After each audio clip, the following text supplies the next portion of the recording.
Friends, नमस्कार। स्वागत है आपका मेरे यूट्यूब चैनल पर। दोस्तों, मैंने आपको इंडियन पॉलिटी से राज्यसभा का पार्ट 2 कवर करवा चुका हूँ। उसका आज पार्ट 3 मैंने आपको कवर करवाने का प्रयास किया है।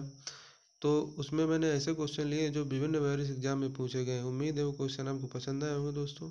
अब आज का जो है ये प्रश्न मैं फिर दोबारा से 1 बाय 1 क्वेश्चनों को कवर करवाऊंगा। उम्मीद है ये भी क्वेश्चन आपको पसंद आएंगे। तो चलिए दोस्तों 1 बाय 1 क्वेश्चनों को सॉल्व करते हैं। निम्नलिखित में कौन सा कथन सही नहीं है? निम्नलिखित में कौन सा कथन सही नहीं है? तो ऑप्शन नंबर ए, राज्यसभा की अधिकतम सदस्य संख्या 250 है। राज्यसभा निरंतरता का प्रतीक है।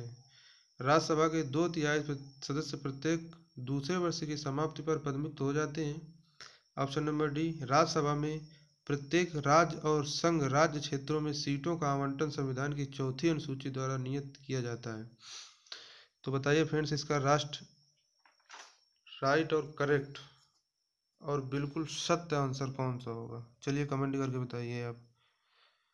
तो कमेंट क्या, हम आपको बता ही देते हैं। कमेंट आप करते रहिए ना, वैसे भी कोई देखता नहीं ना कमेंट करता है। तो इसका राइट आंसर है दोस्तों ऑप्शन नंबर सी। अगला क्वेश्चन है फ्रेंड्स कि निम्नलिखित में से कौन सा कथन सही नहीं है? सॉरी, ये सही है। निम्नलिखित में से कौन सा कथन सही है? ऑप्शन नंबर ए, राज्यसभा के सभी सदस्य का निर्वाचन राज्यों की विधानसभाएं करती हैं। ऑप्शन नंबर बी, उपराष्ट्रपति राज्यसभा का पदेन सभापति है, अतः राज्यसभा का कोई सदस्य ही उपराष्ट्रपति पद के लिए चुनाव लड़ सकता है। ऑप्शन नंबर सी, लोकसभा और राज्यसभा में एक बार में अंतर है कि लोकसभा का निर्वाचन कोई प्रत्याशी भारत के किसी भी राज्य से लड़ सकता है, परंतु राज्यसभा का प्रत्याशी सामान्यतः वही का होना चाहिए जहां से वह प्रत्याशी बन रहा है। ऑप्शन नंबर डी, भारत के संविधान में राज्यसभा के नामित सदस्य की मंत्री पद पर नियुक्त का स्पष्ट शब्दों में निषेध है। इसका right answer option number C कि लोकसभा और राज्यसभा में एक बात में अंतर है कि लोकसभा का निर्वाचन कोई भी प्रत्याशी भारत के किसी भी राज्य में लड़ सकता है। चुनाव किसी भी भारत के राज्य में लड़ सकता है, परंतु राज्यसभा का प्रत्याशी समानता वहीं का होना चाहिए जहां से वह प्रत्याशी बन रहा है या उम्मीदवार चुना जा रहा है। अगला क्वेश्चन है फ्रेंड्स कि लोकसभा और राज्यसभा में गणपूर्ति कोरम संख्या है कुल। अब विकल्प नंबर ए, कुल सदस्य का 1/5, बी कुल सदस्य का 1/6, सी कुल सदस्य का 1/10, डी कुल सदस्य का 1/8। Right answer option number C, कुल सदस्य का 1/10। यूपीपीसीएस 2004 में पूछा गया क्वेश्चन है फ्रेंड्स। राज्यसभा में गणपूर्ति कोरम के लिए निर्धारित संख्या है 25, 50, 75, 100। राइट आंसर ऑप्शन नंबर ए 25। अगला क्वेश्चन है फ्रेंड्स, राज्यसभा को भंग करने का अधिकार किसे प्राप्त है? राष्ट्रपति को, उपराष्ट्रपति को, उच्चतम न्यायालय को, इनमें से कोई नहीं।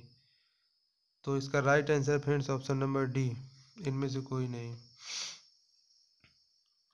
बीपीएससी 1995 में पूछा गया है क्वेश्चन है दोस्तों, बिहार पब्लिक सर्विस कमीशन। अगला क्वेश्चन है फ्रेंड्स, राज्यसभा का सभापति कौन होता है? लोकसभा अध्यक्ष, उपराष्ट्रपति, प्रधानमंत्री, राष्ट्रपति। राइट आंसर दोस्तों ऑप्शन नंबर बी, उपराष्ट्रपति। बीपीएससी 2002, आरआरबी 2005 में पूछा गया क्वेश्चन है फ्रेंड्स। अगला क्वेश्चन फ्रेंड्स, किस सदन में अध्यक्ष उस सदन का सदस्य नहीं होता? Lok Sabha, Rajya Sabha, Vidhan Sabha, Vidhan Parishad. Option number B, Rajya Sabha.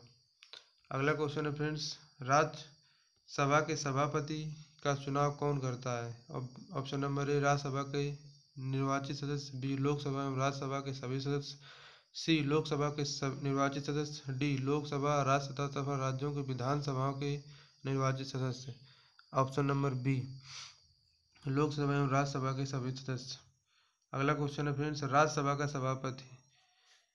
Option number ए, राज्यसभा सदस्यों द्वारा चुना जाता है। लोकसभा एवं राज्यसभा के सदस्यों द्वारा संयुक्त रूप से चुना जाता है।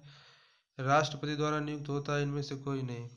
ऑप्शन नंबर बी, लोकसभा एवं राज्यसभा के सदस्यों द्वारा संयुक्त रूप से चुना जाता है।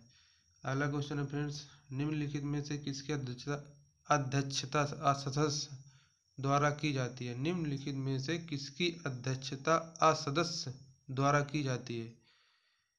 Option number A Lok Sabha, B Rajya Sabha, C Vidhan Sabha, D Vidhan Parishad. तो इसका राइट आंसर है friend option number B Rajya Sabha. SSC 2013 में दोस्तों पूछा गया है। राज्यसभा के सभापति की अनुपस्थिति में राज्यसभा का कार्य संचालन कौन करता है? लोकसभा अध्यक्ष, लोकसभा उपाध्यक्ष, उपसभापति, केंद्रीय गृह मंत्री। ऑप्शन नंबर सी उपसभापति। अगला क्वेश्चन है फ्रेंड्स, राज्यसभा के उपसभापति का निर्वाचन कौन करता है? ऑप्शन नंबर ए लोकसभा के सदस्य, बी राज्यसभा के सदस्य, सी राष्ट्रपति, डी उपराष्ट्रपति। तो इसका ऑप्शन नंबर बी सही है दोस्तों, राज्यसभा के सदस्य। अगला क्वेश्चन है फ्रेंड्स, क्या राज्यसभा का सभापति संसद के दोनों सदनों के संयुक्त अधिवेशन की अध्यक्षता कर सकता है? विकल्प नंबर ए हाँ, बी नहीं, सी लोकसभा अध्यक्ष की अनुपस्थिति में, डी जब लोकसभा अध्यक्ष असमर्थ हो। तो इसका राइट आंसर है फ्रेंड्स ऑप्शन नंबर बी कि नहीं। उम्मीद है फ्रेंड्स आपको क्वेश्चन पसंद आए होंगे। अगर क्वेश्चन पसंद आए हो तो मेरे चैनल को सब्सक्राइब करिए, लाइक करिए एवं शेयर करिए। जय हिंद, वंदे मातरम।